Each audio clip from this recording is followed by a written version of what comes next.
So we're noticing what we would call strategic drift. And strategic drift doesn't start with bad strategy. You don't have a strategy problem. In most organizations, we have a truth-telling problem. And strategic drift doesn't start with bad strategy. It starts the moment leaders stop telling each other the truth. And they stop doing it in real time. They stop talking about capacity, doubt, trade-offs, hard decisions that we have to make in the organization. And here's the reality. Research has shown that only 5% of employees actually understand their company's strategy. 5%. So most of your people are guessing. They're trying to make decisions, but those guesses are layered on top of silence from the leadership team. Lack of clear direction from the leadership team, and that's where the drift starts. So I want to make this kind of practical. I want you to think about this differently. Strategic drift isn't some abstract or academic thing. You can feel it.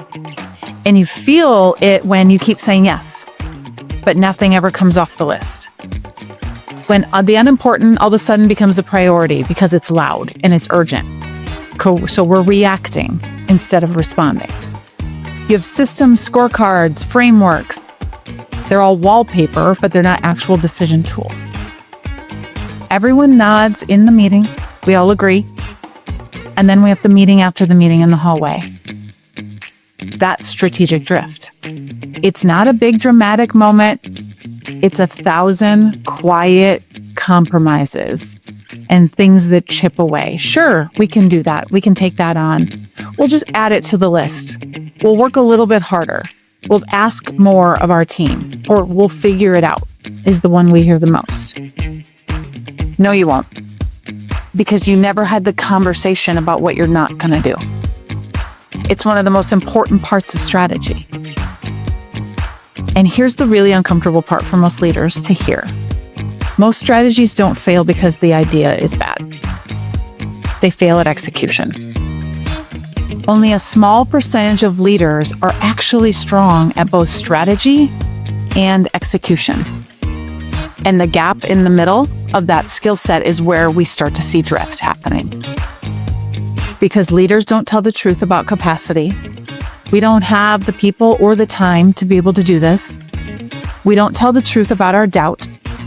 I'm not actually bought in, but I don't want to be the one that says I'm not.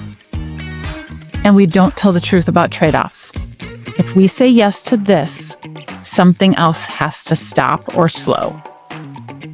So you end up with what I would call fake alignment at the top. Really well-intentioned people and confusion everywhere else in the organization.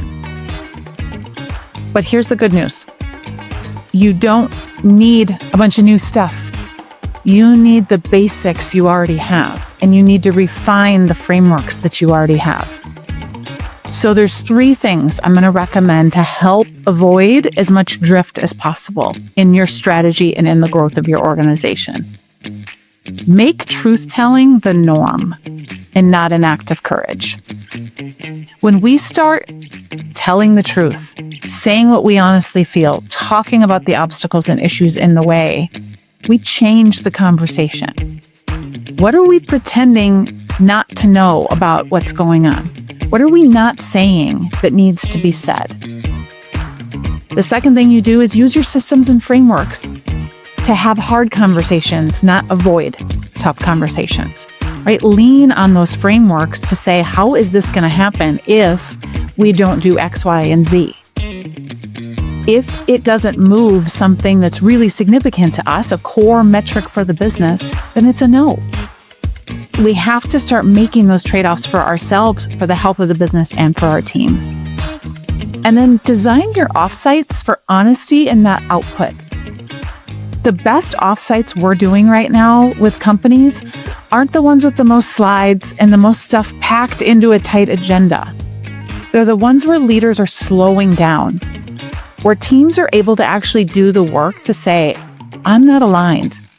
I'm not on board yet about this direction, or I don't fully understand, or here's what we need to stop doing.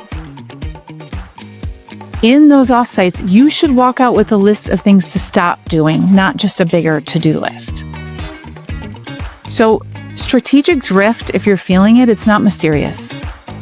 But it's what happens when leaders trade honesty for harmony, for everybody just being in harmony, and they trade their focus for more activity.